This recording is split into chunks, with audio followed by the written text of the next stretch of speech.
Hey, I'm Justin with McKenzie. I want to show you how I finished the back of most of my wall pedestals and floor pedestals. I'm going to show how I prepped and finished this part right back here. I test fitted the skin and I know how much I need. I'm going to make a slot right here where I'm making the Sharpie mark. And this is where I'm going to drill out my slot to tuck the skin in and my leather in to finish this up. So to make this slot in the mannequin, you can use a Dremel, a drill. I'm going to use this Brodo Zip to make this bigger slot for this sheep.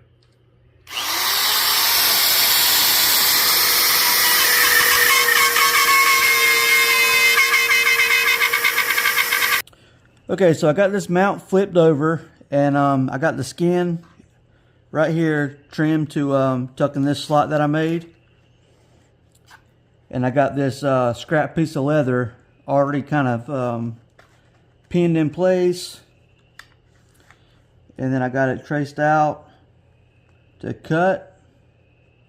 This leather is going to be tucked in here along with this skin.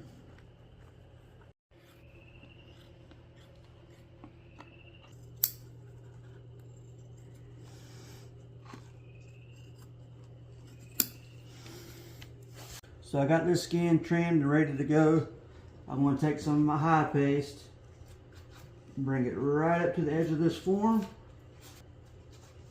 Right here in the brisket and up under the armpits.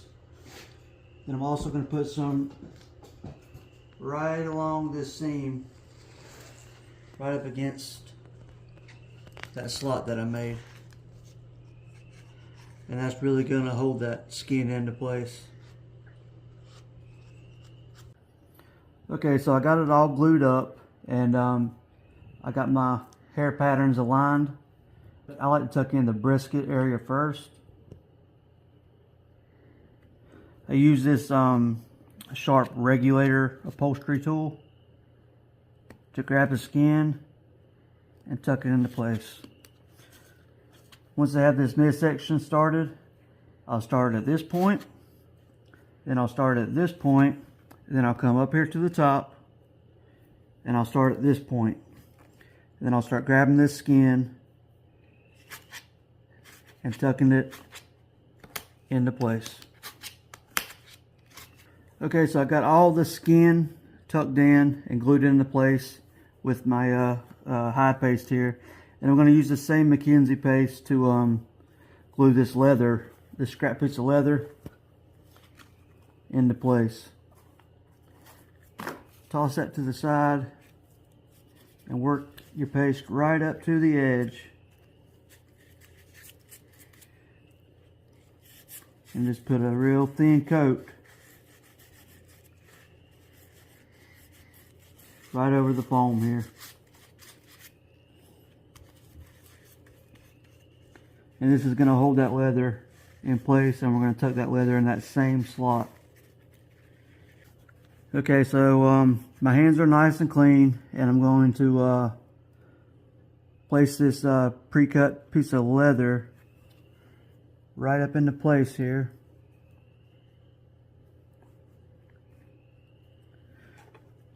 Now that it's somewhat in place, I want to do the same thing. I'm going to start here at the brisket, find my slot, and tuck this piece of leather right into place. There's a lot of different adhesives that you can use, but the the McKenzie high paste, it's the most forgiving and a lot easier to use than a lot of other adhesives. You got working time, and you got room for adjustment. Okay, I got that in place. I'm going to come up here, pull this down, and get this top part started. And then I'll come back, this piece started. Now I'm going to just finish up the rest. So you're just kind of working in between these points. Just grabbing the leather and tucking it in. And there's different times you can do this. You can wait till this mount is completely dried, and then bring this leather over and tuck it in. But I like to do it when the hide is still fresh and the hide will still give and move with you, and it's just easier to tuck. It's easier to tuck this leather in. I'll come here, push it right here in the middle, work my way down. And you can taxi this leather just like you can your skin. That's why I like to use the same McKenzie hide paste that I use on the mount itself. Now I'll put this in place, and I'll move this mounting bracket over to where I can glue this down. But you can see here, no staples are needed. I just glued this this tan skin right to the plywood of this form. I'll just push it right into place. I'll fold this over and trim it up, and we'll have a nice finished wall pedestal. Okay, so this sheep is not dry, it's not finished, but the back of it, of this wall pedestal, is finished. I don't have to worry about it. I just gotta wait for this mount to dry, then I can finish it.